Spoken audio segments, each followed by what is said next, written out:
কিতাপৰ বৰ্ষ সাহিত্য চৰ্চাৰ প্ৰসাৰ আৰু গতিশীল গ্ৰন্থ সংস্কৃতি ধৰি ৰাখিব পৰাকৈ সাহিত্যৰ বিকাশ আৰু গ্ৰন্থৰ সৈতে জনসাধাৰণক জড়িতকৰণৰ উৎসাহ যোগোৱাত সমৰ্থন আগবঢ়াবলৈ আমি পৰিকল্পনা গ্ৰহণ কৰিছোঁ।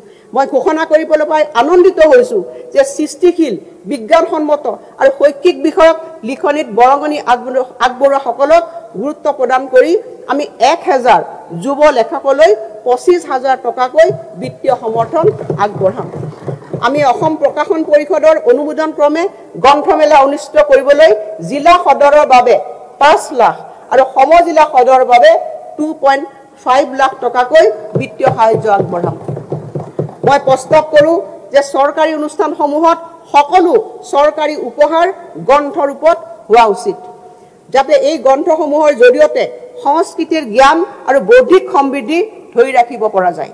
সমাজত অধ্যয়ন সংস্কৃতিক উৎসাহ যোগাবলৈ ব্যক্তিগত অনুষ্ঠান যেনে জন্মদিন বিবাহ ইত্যাদিত গ্ৰন্থ উপহাৰৰ সংস্কৃতি গঢ়ি তুলিবলৈ মই অসমৰ জনসাধাৰণক আহ্বান জনাইছোঁ।